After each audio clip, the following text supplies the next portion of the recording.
When you are weak, appear strong.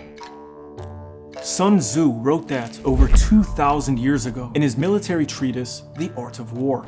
And while The Art of War is best known for, well, actual warfare, many of its lessons have been applied to negotiations, diplomacy, and politics in general. Now, what if I told you that the US military buildup off the coast of Venezuela is an implementation of this very lesson, a strategic performance of strength at a time when much of the world perceives the US to be in decline? With the rise of China on the global stage, the failure of NATO to defeat Russia in Ukraine, the inability to destroy the Islamic Revolution in Iran, the challenge of defeating Hamas in the besieged Gaza Strip, and the rapid inflation of the dollar, the American empire has never appeared weaker. Regardless of the fact that most of its military strength remains intact and that its GDP is still the highest in the world, the perception held by many is that the US is an empire in decline and that its fall is only a matter of time. And this perception isn't just felt internationally, it's felt domestically by Americans as well. This overall feeling of decline is what led to the election of Donald Trump, who ran on a very simple message: make America great again. The message itself implies that America is no longer great, and the people desperately want it to be so. We will take back our country and we will make America great again. Ever since Trump's re-election a year ago, the US has been desperately trying to reassert itself all around the world. In his first 6 months in office, Trump joined Israel in bombing Iran, escalated tensions with Russia by continuing to arm Ukraine, sanctioned half of the planet, threatened to annex both Canada and Greenland, and renamed the Department of Defense to the War Department. All of this is connected to Trump's campaign promise to make America great again. But this is more than just propaganda for a domestic audience of idiot plebs. It's also an attempt to remind the world who's actually in charge. In its latest effort to flex its strength, the US has set its sights on its South American enemy, Venezuela. The US has amassed a massive naval fleet off Venezuela's coast and has implemented a no-fly zone over the country. All things point towards a major US attack on the country. So the question currently on everyone's mind, is Trump actually serious about going to war with Venezuela? In this video, we will explore the US regime change plans for Venezuela and reveal what's at stake for the American empire. Because this isn't just another regime change operation by the United States. This is do or die for the American empire. Because the US finds itself in a rapidly evolving global economic system that it created but has already started leaving it behind. So this isn't business as usual for the military-industrial complex or the Pentagon. This is an operation that could determine the next world superpower for the next century.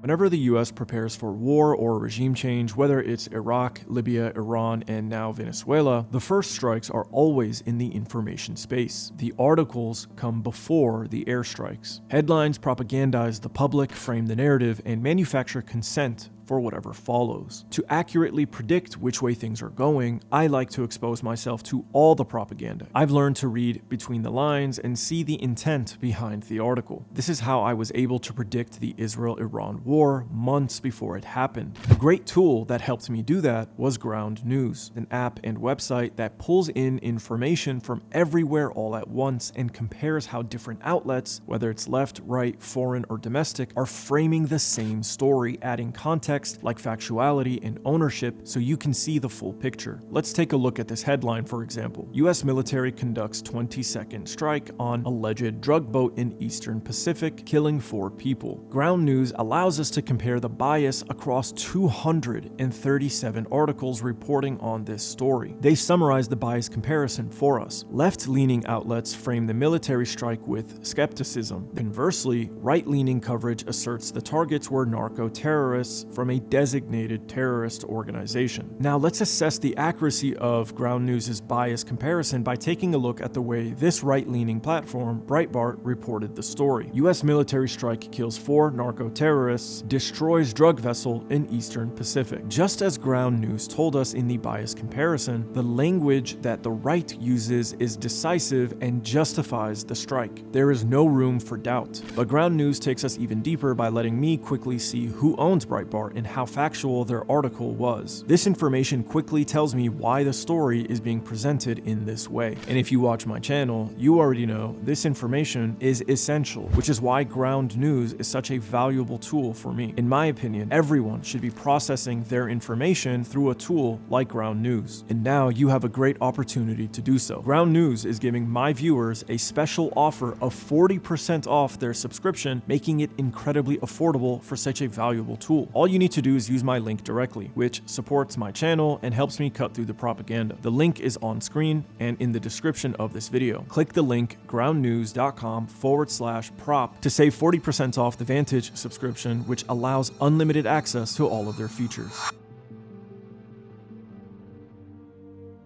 To understand why the US is now threatening war with Venezuela, we first need to explore some basic history. Venezuela is a very unique country in South America. It carries the legacy of Simon Bolivar, the revolutionary who fought to liberate Latin America from European colonial rule. Bolivar did not just want independence for Venezuela. He wanted a united, sovereign South American continent, one strong enough to resist outside empires. That vision alone put Venezuela in ideological conflict with the United States, which has long viewed the Western Hemisphere as its sphere of influence under the Monroe Doctrine, a policy that essentially states this half of the planet belongs to us. Now, combine that historical and political legacy with Venezuela's vast amount of natural resources. Venezuela has the largest proven oil reserves on Earth, more than Saudi Arabia, more than Iraq, more than the United States. We are talking about at least $18 trillion in underground wealth, and that is just their oil. This does not include their gas, gold, iron, or other natural resources that are mostly untapped. For most of the 20th century, Venezuelan oil was controlled by a small elite aligned with US corporations and Western interests. The profits flowed upward into foreign banks and private pockets, while the majority of Venezuelans remained in poverty. In the 1970s, Arab states imposed an oil embargo in response to Israel's aggression against Egypt. This triggered a global oil shortage that sent prices skyrocketing. The Venezuelan elite benefited tremendously from this crisis, but it wouldn't last long. The sudden rise in oil prices pushed major economies into a recession, which forced many of these countries to seek alternative energy sources. This shift led to what is known as the oil glut of the 1980s, where global oil supply far exceeded the demand, causing prices to collapse to record lows. Because the vast majority of Venezuela's national revenue came from these oil exports, and because most of these profits flowed into the hands of a collaborating elite, the country was completely unprepared for the fallout of the oil price crash. The enormous profits from oil exports in the 1970s convinced the political elite that Venezuela could take on massive loans without consequence, the assumption being that the oil revenue would always be there to pay them back. But when oil prices collapsed in the 1980s, the Venezuelan government found itself in a predicament. They were now facing a severe budget deficit, runaway inflation, and a rapidly accelerating debt spiral where new loans had to be taken to pay off the old loans. At the time, Venezuela had international reserves of $300 million and a debt of $34 billion, with a poverty rate of 70%. It was a complete shit show. The Venezuelan government was trapped between the need to modernize their economy and pull their people out of poverty, while also addressing the debt crisis before it could further spiral out of control. International lenders like the IMF and World Bank offered to step in with even more loans, but on the condition that the government liberalize the economy and implement austerity measures. Simply put, austerity is when governments slash spending by reducing or outright cutting budgets for public services and subsidies. This is done either to balance the budget or to pay off the interest-bearing loans owed to institutions like the IMF or World Bank. But austerity isn't just cutting public spending. Sometimes, in order to appease the banks that now effectively own the economy, nations are required to liberalize the economy, or in other words, give up state control of key aspects of industry and hand them over to private corporations, usually with Western ownership and investment.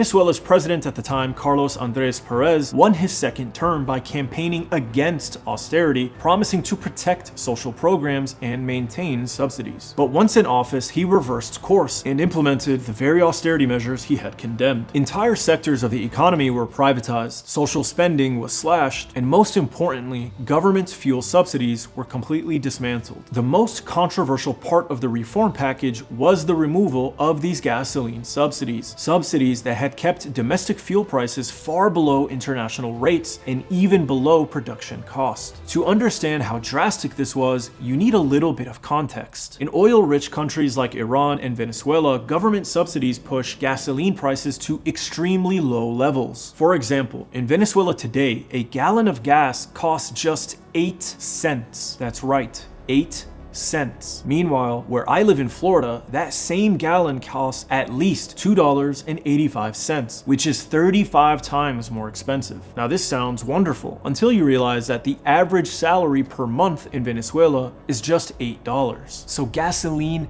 has to be that cheap. Otherwise, people can't get around and the economy cannot function. So in a country where 70% of the population at the time was already living in poverty, the removal of these energy subsidies didn't just raise prices. It effectively paralyzed the poor and pushed an entire population to the brink. This sparked a nationwide uprising known as El Caracazo, where the government responded by massacring protesters in the streets for rejecting US-backed austerity.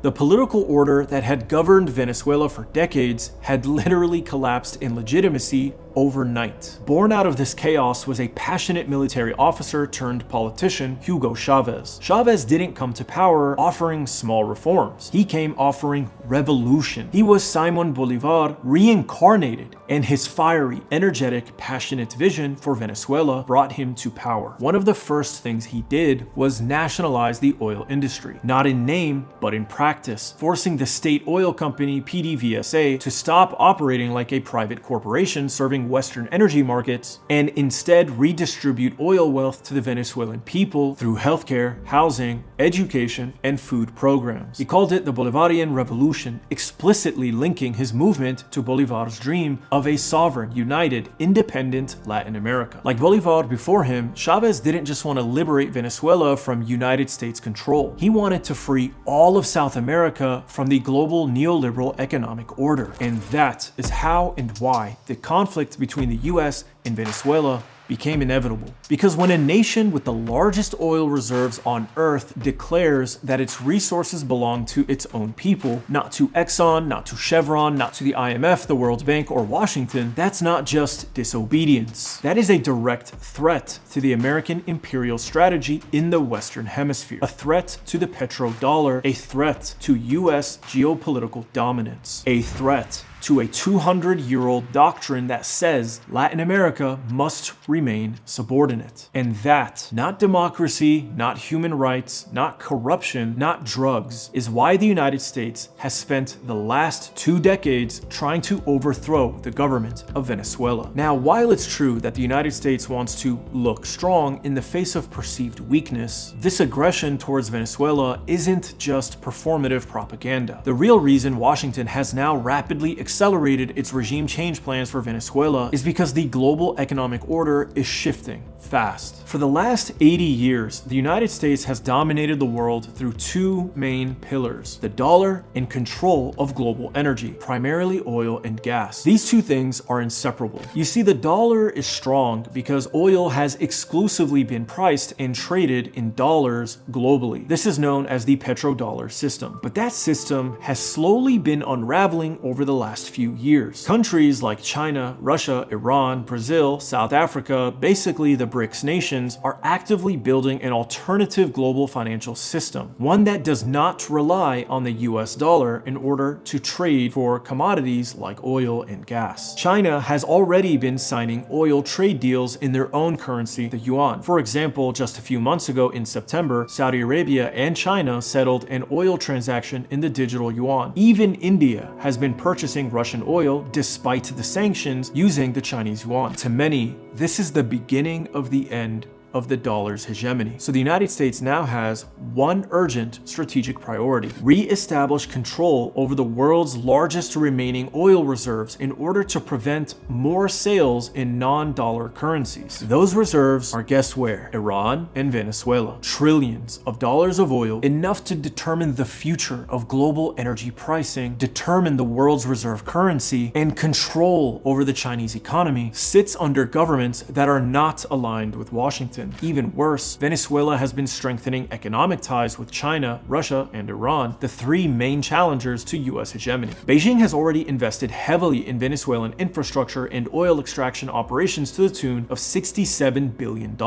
Russia provides military equipment and intelligence support, and Iran advises Venezuela on how to bypass sanctions and protect against refinery sabotage. So from the perspective of the US national security establishment, Venezuela had crossed from disobedient to strategically dangerous, and time was quickly running out to prevent them from joining BRICS. Because if Venezuela, China, and the entire BRICS bloc began to finalize oil trade outside of the dollar system, it would have undermined the petrodollar, weakened US global financial power, accelerated the shift toward a multipolar world, and removed the economic basis of the US empire itself. So again, this is not about democracy, corruption, or even drug trafficking. This is about preventing global power from changing hands. So when the US positions its navy outside Venezuela today, it's not simply flexing for its domestic audience of idiot plebs. It is defending the core operating system of the American empire. Whoever controls Venezuelan oil in the next decade will have leverage in this new global economic order that is rapidly taking shape. That is why war is suddenly on the table.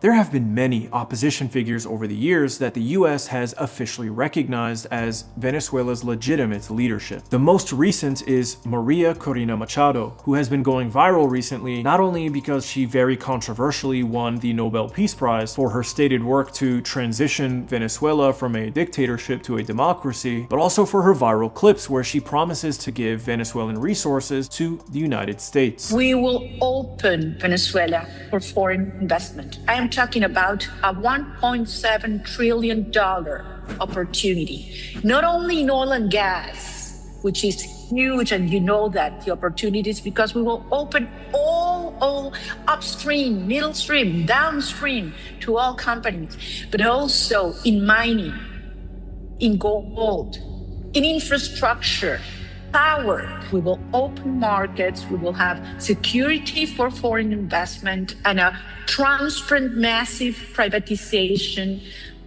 program that is waiting for you.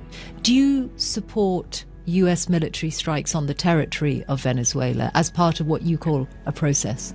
I believe that the increase in pressure and the escalation that's taking place is the only way to force Maduro to understand that it's time to go. Simply put, she's a sellout, which essentially confirms what this entire conflict is about. Oil, money, the dollar, China, the future of the US empire. Now, to be clear, the US isn't just suddenly attempting regime change in Venezuela. They've actually been trying for the last 20 years. Shortly after Hugo Chavez took power, Washington began imposing sanctions on Venezuela, and those sanctions have been gradually intensified ever since. The sanctions, combined with poor economic policies by the Venezuelans themselves, has pushed the country into a deep crisis. Hyperinflation, violent riots, and multiple coup attempts. After decades of sanctions and covert meddling, the US now plans to turn up the heat to its most extreme point. Just like they did with Iran, the US will test the strength of the Venezuelan regime by assassinating key figures and delivering strikes on infrastructure. The United States recently deployed its largest and newest aircraft carrier, the USS Gerald R. Ford, which is a carrier capable of launching and supporting over 75 aircraft on its own. And with the recent order to vacate the skies over Venezuela, Trump has already set the stage for aerial strikes deep inside the country. Only time will tell if Venezuela can survive this showdown. But one thing is certain: the United States is very serious, and it will continue to escalate as far as it needs to in order to overthrow the Venezuelan government. So what do you think? Let me know in the comment section. Before you go, I want to give a very special shout out to the sponsor of this video, Ground News. So click the link and let's continue to slice through the propaganda together. together. groundnews.com/prop to save 40% off the Vantage subscription, which allows unlimited access to all of their features. As always, don't forget to like, comment, and subscribe. Take care of yourselves. Trust nothing. No